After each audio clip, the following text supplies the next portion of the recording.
கடினமாக உழைக்கணும் அப்படின்னா முதல்ல வந்து கடினமாக உழைப்பது என்பது வேறு, தொடர்ச்சியாக உழைப்பது தான் இங்கே ரொம்ப சிறப்பானது. ஏன்னா வந்து கடினமாக உழைக்கிறவங்க கூட என்ன பண்ணுவாங்க, கடினமாக உழைப்பாங்க. அப்புறம் அடுத்து என்ன உழைக்கிறது, அந்த வேலை முடிஞ்சதுன்னா ஒரு வேலையில் கடினமாக உழைச்சிட்டு அடுத்து என்ன செய்கிறதுன்னு தெரியாமல் சும்மா உட்காந்துருப்பாங்க. அதனால் கடினமாக உழைக்கணுன்னாக்கா முதல்ல வந்து நம்ம தொடர்ச்சியாக உழைக்கணும். தொடர்ச்சியாக உழைக்கணுன்னா கற்பனை திறன் வேணும், நம்ம வேலைகளை கண்டுபிடிக்கின்ற திறன் வேணும். இதில் வந்து என்ன பிரச்சனைனாக்கா, சிலர் மற்றவங்க சொல்கிற வேலையை மட்டுமே செய்வாங்க, கஷ்டப்பட்டு வேலை செய்வாங்க. அப்போ வந்து அவங்க வேலை செய்யணுன்னா எப்போவும் மற்றவங்க சொல்லிக்கிட்டே இருக்கணும். அதனால் என்ன பண்ணுவாங்க, அவங்க வந்து மற்றவங்கள சார்ந்துக்கிட்டே இருப்பாங்க. ஏன்னா தனக்குன்னு யோசிக்க தெரியாது, நாம் என்ன வேலை பார்க்கணும், நமக்கு என்ன தேவை அப்படின்னு அவங்களுக்கு தெரியாது. அடுத்தவங்களுக்கு என்ன தேவை அதை மற்றவங்க சொல்லுவாங்க, நீ அதை செய்ப்பா, இதை செய்ப்பா, என்னுடைய தேவை இதுவாக இருக்குது, நீ அடுத்து இந்த வேலையை எனக்கு செஞ்சு கொடு. இப்படி மற்றவங்களுக்காக தேவைகளுக்காகவே கடினமாக உழைக்கிறவங்க தான் அடிமைகள். அப்புறம் மற்றவங்களுக்கு இதெல்லாம் தேவைன்னு அவங்க தெரிஞ்சுப்பாங்க, அதன் மூலமாக அவங்க தொடர்ந்து உழைப்பாங்க. அதனால் மற்றவங்களுடைய தேவைக்காகவே கடினமாக உழைப்பவர்கள், தொடர்ச்சியாக உழைப்பவர்கள் என்பது ஒரு கேட்டகரி. அப்புறம் இன்னொருத்தர் வந்து தனக்குன்னு ஒரு லட்சியத்தை உருவாக்கிட்டு அதை வந்து தன்னுடைய தேவைகள் என உணர்ந்து அந்த தேவைகளுக்காக அவங்க கடினமாக உழைச்சிட்ருப்பாங்க, தொடர்ச்சியாக உழைச்சிட்ருப்பாங்க. அப்போது அடிமைகளுடைய உழைப்பு, கடின உழைப்பு, அடிமைகளின் ஒரு தொடர்ச்சியான உழைப்புங்கிறது என்னன்னாக்கா, மற்றவங்களுடைய தேவைகளை ஆராயிறது, மற்றவங்களுக்கு என்ன தேவை, அவங்களுக்கு வந்து அடுத்து அவங்களுக்கு என்ன தேவை அப்படின்னு சொல்லிட்டு அதை வந்து அவங்க வந்து தொடர்ச்சியாக ஆராய்ஞ்சு பார்த்து தொடர்ந்து உழைச்சிக்கிட்டே இருப்பாங்க. அதுக்கு அவங்க மற்றவங்க தேவையாக இருக்குது. ஒரு தனக்குன்னு என்ன தேவை அப்படின்லாம் அவங்களுக்கு தெரியாது.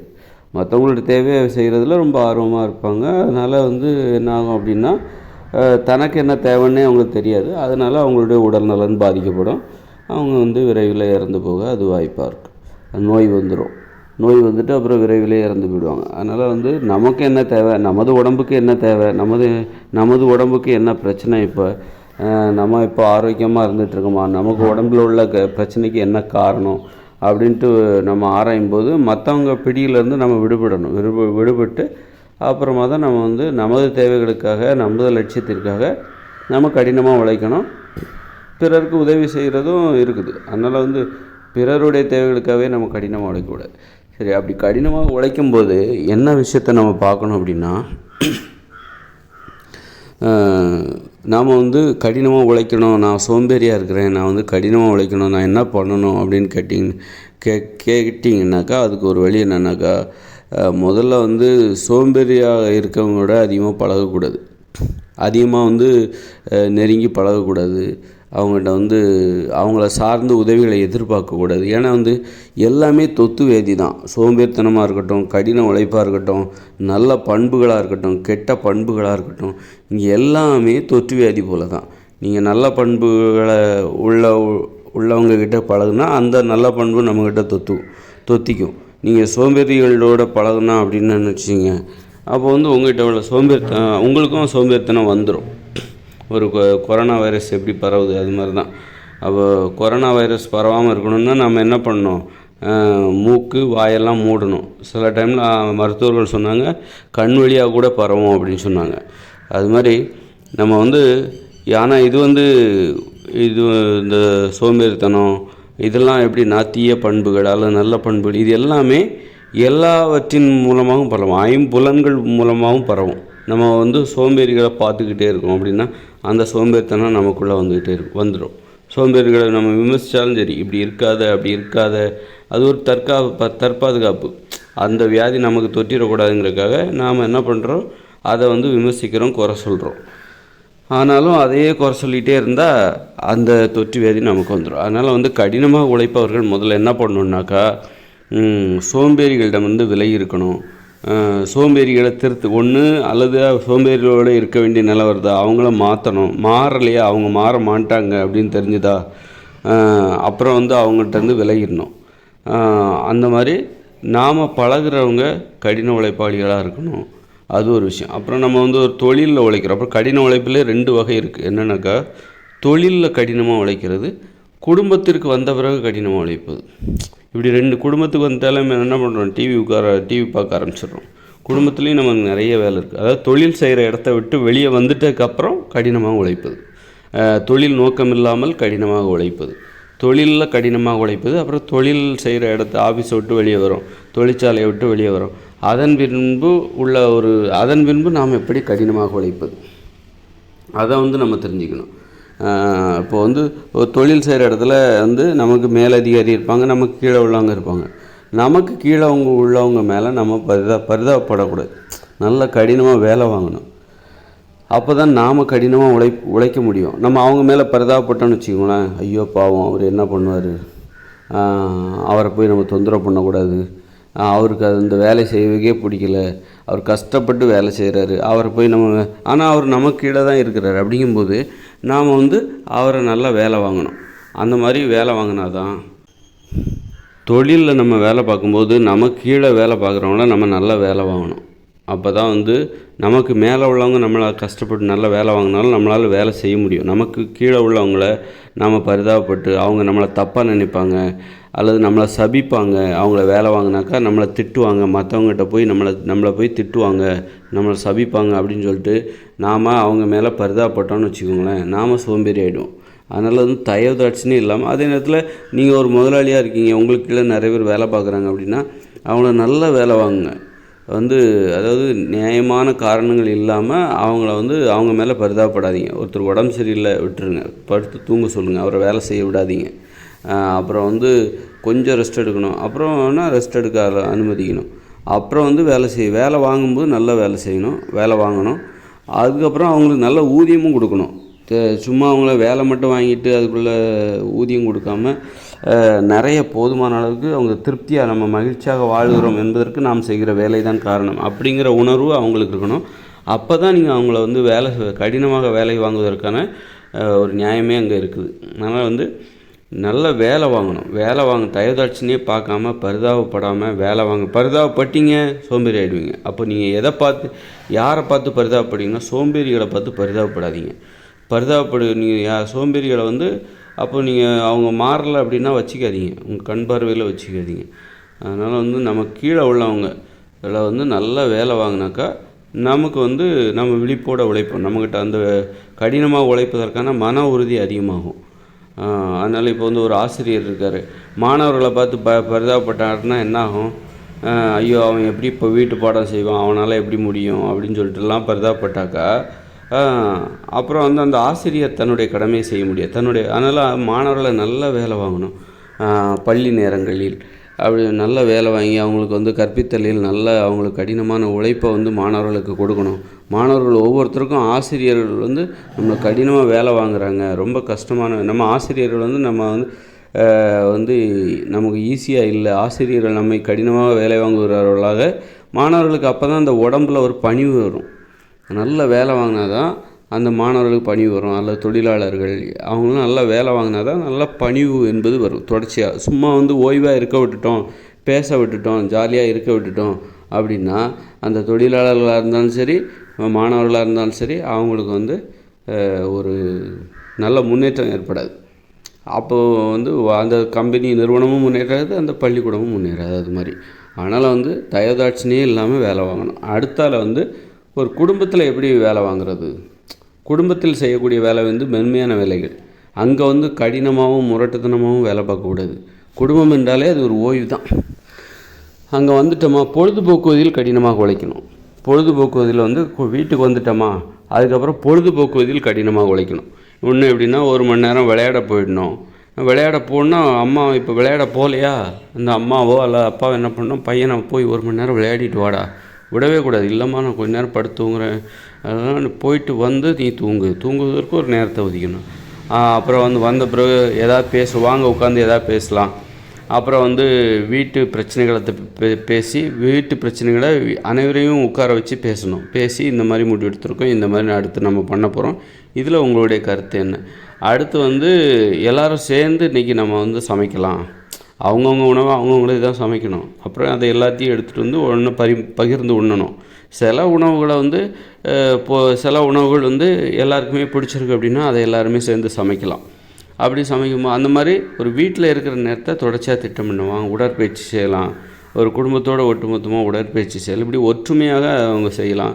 அப்புறம் வீட்டுக்கு வெளியிலையும் இப்படி நம்ம வீட்டுக்கு வந்தோமா, படுத்தோமா, தூங்கினோமா, அல்லது மொபைல் ஃபோன் பார்த்தோமா, டிவி பார்த்தோமா, காலை விரிச்சு அப்படின்ட்டு சொல்லிட்டு சோம்பேறியாகவும் இருக்கக்கூடாது. வீடுன்னா அது சோம்பேறியாக இருக்கக்கூடிய ஒரு இடம் அப்படின்னு நம்ம நினச்சோம், அப்படி ஒரு கருத்து நமக்குள்ளே இருக்குது, அப்படி தான் நம்ம வாழ்ந்துக்கிட்டு இருக்கோம் அப்படின்னா என்ன ஆகும் அப்படின்னா, நம்ம வேலை செய்யும்போது எப்படா வீட்டுக்கு போவோம் அப்படின்னு தோணும். வீட்டுக்கு போனோம், வீடுன்றது அந்த மாதிரி ஒரு வேலையில் வந்து ஒரு ஈடுபாடு இருக்குது. அதனால் வந்து நம்ம வேலையிலையும் தொடர்ச்சியாக உழைக்கணும், அது மாதிரி வீட்டுக்கு வந்தாலும் தொடர்ச்சியாக இருக்கணும். இன்னொன்று என்னென்னாக்கா, வீட்டில் உள்ள வேலைகளை வேலை செய்கிற இடத்துல பார்க்கக்கூடாது. அது மாதிரி வேலை செய்கிற இடத்துல உள்ள வேலைகளை வேலை செய்கிற இடத்துல விட்டுட்டு வந்துடணும். வீட்டில் நம்ம செய்ய வேண்டிய வேலைகள் வந்து அதை குடும்பம் சார்ந்து, ஒரு பொழுதுபோக்கு சார்ந்து, ஒரு அன்பு சார்ந்து, அன்பு பாசம். ஏன்னா வேலை செய்கிற இடத்துலலாம் அன்பு பாசம்லாம் அங்கெல்லாம் இருக்காது. அது வீட்டில் தான் அதெல்லாம் கிடைக்கும். வீட்டில் வந்து ஒரு சுற்றுப்புறத்தை தூய்மையாக வச்சுக்கிறது, வீட்டை தூய்மையாக வச்சுக்கிறது, ஆடைகளை துவைக்கிறது, இப்படி வந்து ஆடைகளை தினந்தோறும் ஒரு வாரத்துக்கு ஒரு வாட்டி இப்படி வீட்டில் உள்ள வேலைகளை திட்டமிட்டு செய்யணும். அந்த மாதிரி வீட்லேயும் நம்ம கடினமாக உழைக்கணும். அப்படி உழைக்கும்போது வீட்டில் உள்ள இப்போ வந்து பொதுவான வேலைகள் இருக்குல்ல, வீட்டில் அவங்கவுங்க வேலையை பொதுவான வேலைகளை நம்ம மற்றவங்ககிட்ட வந்து வீட்டில் உள்ளவங்ககிட்ட வந்து ஒன்றா சேர்ந்து செய்யும்போது பெரியவங்க என்ன பண்ணணும், சின்னவங்கள நல்ல வேலை வாங்கணும். இப்போ வீட்டை சுற்றி இப்போ அவங்கவுங்க அறையை ஒவ்வொருத்தருக்கும் தனித்தனி 8 வயதுக்கும் மேற்பட்ட ஒவ்வொருத்தருக்கும் தனித்தனி வீடு கொடுத்து விட வேண்டும். தனித்தனி குளியலறை, அந்த வீட்டில் வந்து தனித்தனி ஒரு படுக்கை அறை, ஒரு குளியலறை, ஒரு சமையல் அறையெல்லாம் இருக்கணும். இதெல்லாம் ஒரு 8 வயதுக்கு மேற்பட்ட ஒருவருக்கு தனியாக கொடுக்கப்படுகிற வீட்டில் உள்ள அம்சங்கள். அப்படிங்கும்போது ஒரு படுக்கை அறையோட அளவே வந்து 10 அடி நீளம், 10 அடி அகலம் தான் இருக்கணும். இப்படி சின்ன சின்ன வீடுகள் இதெல்லாம் அடங்கி ஒரு வீடு, ஒரு குடும்பம் என்பது ஒரு 4 வீடு, அப்பா அம்மா 2 பசங்க, 8 வயதிற்கும் மேற்பட்ட ஒருவருக்கு வந்து தனித்தனி வீடு, இதெல்லாம் சேர்ந்து ஒரு காம்பவுண்டில் இருக்கணும். இதுதான் ஒரு குடும்பம். அவங்கவுங்க வேலையை அவங்கவுங்க செஞ்சுக்கணும். அவங்கவுங்க சமையலை அவங்கவுங்க சமைச்சிக்கணும். யாரும் மற்றவங்கள என்னுடைய ட்ரெஸ்ஸை நீ துவைச்சி கொடு, என்னுடைய சமையலை நீ செஞ்சு கொடு அப்படிலாம் கிடையாது. அவங்கவுங்க சமைச்சிக்கணும். ஒன்றா உட்காந்து அவங்கவுங்க சமைச்சதை எடுத்துகிட்டு வந்து ஒன்றா உட்காந்து பகிர்ந்து சாப்பிட்லாம். சில உணவுகளை வந்து எல்லாருமே ஒன்றாவே சமைக்கலாம். இந்த உணவு இன்றைக்கி வந்து நான் அவியல் பண்ண போகிறேன், காய்கறிகளெல்லாம் போட்டு அவியல் பண்ண போகிறேன், வாங்க நான் இதை வந்து நம்ம எல்லாருமே தேவைன்னா நம்ம எல்லாருமே சமைப்போம், நீ காய்கறி நறுக்கு அப்படின்னா பாத்திரங்கள் வரும், இப்படி ஒன்று மொத்தமாக சமைச்சு சாப்பிடலாம். அப்போது வந்து பெரியவங்க சின்னவங்க இந்த மாதிரி பொதுவான வேலைகள் செய்யும்போது பெரியவங்க என்ன பண்ணணும், சின்னவங்களாம் நல்லா வேலை வாங்கணும். தயவுதாட்சியம் இல்லாமல் வேலை வாங்கணும். நீ படுத்துக்கப்பா நான் உனக்காக வேலை பார்க்குறேன், இந்த மாதிரியான அணுகுமுறை வந்து இருக்கக்கூடாது. இது வந்து வீட்டில் வந்து அது மாதிரி வீட்டை சுற்றி க்ளீன் பண்ணணும். அப்போ எல்லாருடைய பங்களிப்பையும் வாங்கணும். இல்லை அவங்கள தொந்தரவு பண்ணக்கூடாது, நம்ம மட்டும் இந்த வேலையை செய்வோம். ஏன்னா எல்லாத்துக்கும் அந்த வேலையை கற்றுக் கொடுக்குறோம், பழக்கப்படுத்துகிறோம். அதன் மூலம் நல்ல பண்புகள் ஏற்படும். அப்போ வீட்டில் நம்ம எப்படி கடினமாக உழைக்கிறோம், அப்புறம் டக்குன்னு விளையாட போகணும், யாரும் விளையாடாமல் இருக்கக்கூடாது. 1 மணி நேரம் விளையாடிட்டியா, அப்புறம் வந்து வீட்டுக்கு வா, அப்புறம் ஏதாவது கதை சொல்லு அல்லது பாட்டு பாடு, அப்புறம் வந்து விஷயங்களை திட்டமிடுறது, அந்த மாதிரி நிறைய நடைமுறைகளை, நீச்சல் குளத்துக்கு போய் குளிக்கிறது, இப்படி உடல் ஆரோக்கியம், மன ஆரோக்கியம், இப்படி எல்லாவற்றிலையும் இந்த தொழில் செய்கிற இடத்த விட்டு வெளியே வந்துட்டோம்னாக்கா நம்முடைய வாழ்க்கை முறை வேறாக இருக்கணும். அங்கேயும் தொழில் செய்கிற இடத்துல செய்கிற வேலைகளை வீட்டில் வந்து ஃபைல் பார்க்குறது, அதெல்லாம் வேலை செய்கிற இடத்துல அதெல்லாம் முடிச்சிடணும். அங்கே இருந்துக்கிட்டு தேவையில்லாத கதைகள்லாம் பேசிகிட்டு இருக்கக்கூடாது. வேலை செய்கிற இடத்துல நம்ம தேவையில்லாத கதைகள்லாம் பேசணுன்னா வேலை செய்கிற இடத்துல செய்ய வேண்டிய வேலைகளை வீட்டில் வச்சு தான் நம்ம செய்வோம். அதனால் வந்து வேலை செய்கிற இடத்துல வேலை செய்கிற விஷயங்களை மட்டும்தான் செய்யணும், பேசிட்டு அங்கேயே அதை முடிச்சுட்டு வந்துடணும். வீட்டுக்குன்னு ஒரு முக்கியத்துவம் இருக்குது. அதனால் வீட்டில் செய்ய வேண்டிய வேலைகளை தான் வீட்டில் செய்யணும். இப்போ வந்து நம்ம வீட்டில் செய்ய வேண்டிய வேலைகளை வேலை செய்கிற இடத்துல செய்யக்கூடாது. நம்ம என்ன தொழில் பண்ணுறோமோ அங்கே வந்து நம்ம வீட்டில் உள்ள வேலைகளை போய் அங்கே செய்யக்கூடாது அப்படிங்கிறது எல்லாத்துக்குமே தெரியுது. ஆனால் வந்து வேலை செய்கிற இடத்துல உள்ள வேலைகளை வந்து வீட்டில் செய்யக்கூடாதுங்கிற விழிப்புணர்வு எல்லாத்துக்குமே இல்லை.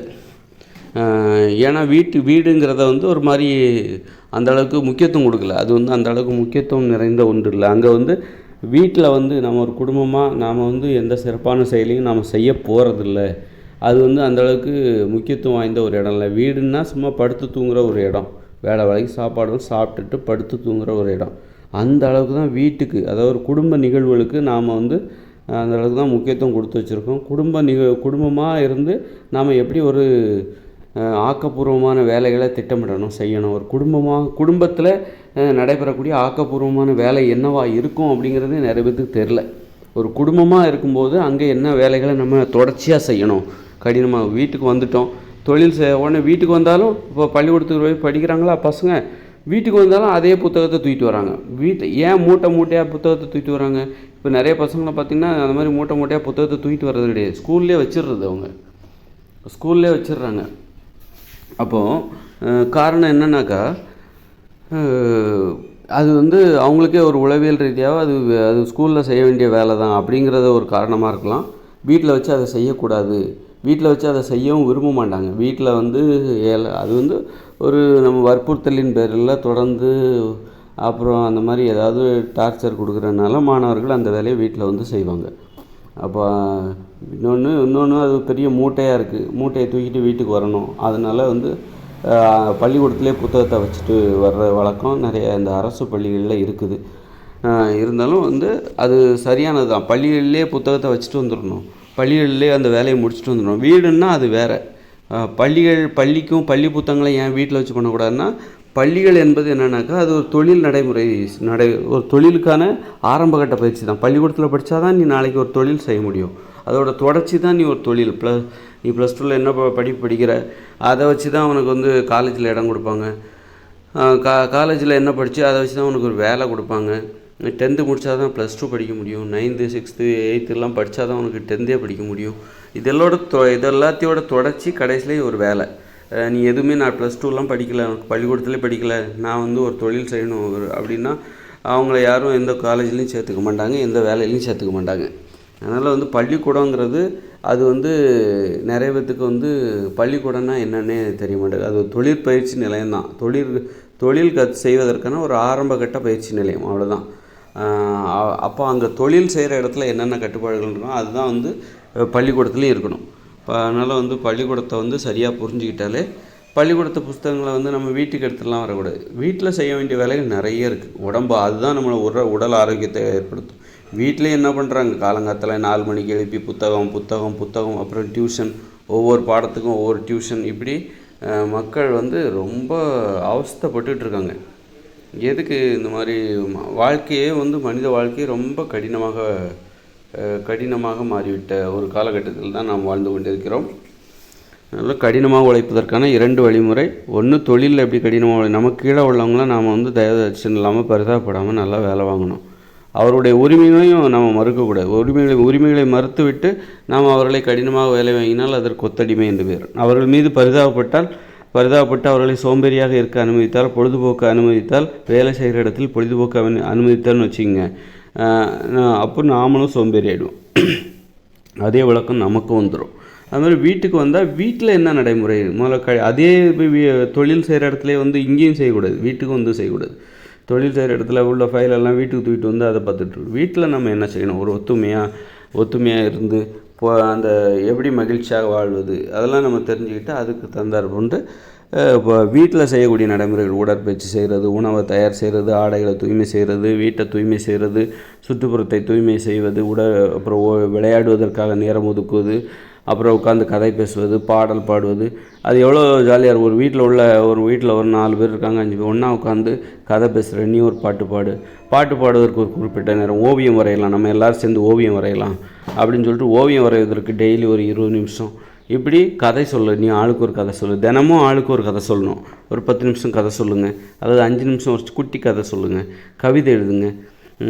கவிதை எழுது, சிற்பம் செய்யலாம், சிற்பம் செய்வதற்கு தினமும் ஒரு 10 நிமிஷம், அதற்கான மூலப்பொருட்களை எப்படி, களிமண்ணில் தான் சிற்பம் இல்லை, வேறு பொருட்களையும் நம்ம எப்படி சிற்பம் செய்யலாம் அதெல்லாம் நம்ம தெரிஞ்சுக்கணும். இப்படி ஒரு நடைமுறைகள் வீட்டில் நம்ம செய்யணும். அப்புறம் வீட்டை சுற்றி செடிகளை வளர்க்கணும், மருத்துவ குணமுடைய மூலிகை செடிகளை வளர்க்கணும். அப்புறம்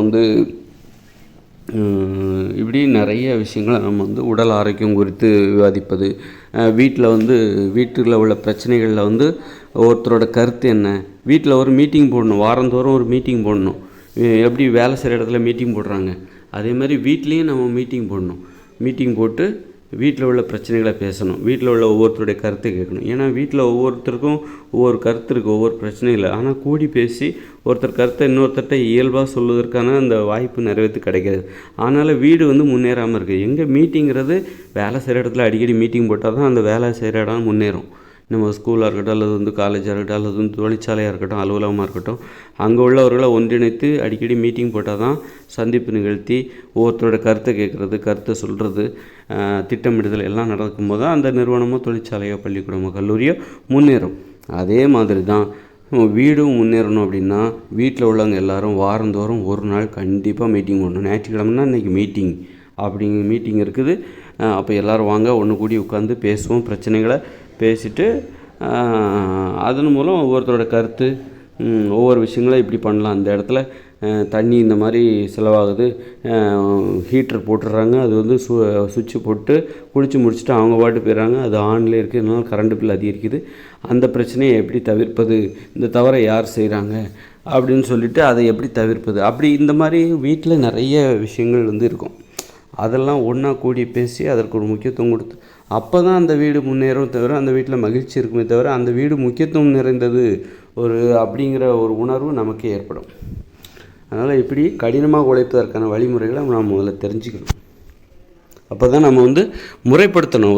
எல்லா வேலைகளையும் ஒரு முறைப்படுத்தி ஒரு நிர்வாகத்திற்கு உட்பட்டு நம்ம செயல்படும் போது தான் அந்த வேலை வந்து சிறப்பாக நடக்க முடியும், கடினமாகவும் உழைக்க முடியும். முதல்ல கடினமாக உழைப்பது அப்படின்னா வெறும் தொழிலில் மட்டும்தான் கடினமாக உழைப்பது, மற்ற எதுவுமே கடினமாக உழைப்பது கிடையாது அப்படின்னு நினச்சிட்டு இருக்காங்க. வீட்டில் வந்தாலும் நம்ம வந்து கடினமாக உழைக்கணும், தொடர்ச்சியாக உழைக்கணும், அதுதான் ரொம்ப முக்கியம். அப்புறம் தொழிலையும் கடினமாக உழைக்கணும், தொடர்ச்சியாக உழைக்கணும். அப்புறம் அடிமைகளோட தொடர்ச்சியான உழைப்பை பற்றி நம்ம இந்த வீடியோவில் பார்த்தோம். அடிமைகள் என்ன பண்ணுவாங்கன்னாக்கா, அவங்களுக்கு வேலை சொல்லணுன்னா அவங்க மற்றவங்க தேவைகளை பூர்த்தி செய்வதில் தான் தொடர்ச்சியாக உழைச்சிட்ருப்பாங்க. அதனால் அவங்க எப்போதும் மற்றவங்களை சார்ந்தே இருப்பாங்க, தனித்து அவங்களுக்கு செயல்பட தெரியாது. ஒரு தனித்து செயல்படுகிற ஒரு லட்சியவாதிகள். அடிமைகளுக்கும் லட்சியம் உண்டு, பிறருடைய தேவைகளை வந்து மற்றவங்களோட தேவைகளை பூர்த்தி செய்வதில் அதுவே அவங்க லட்சியமாக வச்சிட்ருப்பாங்க.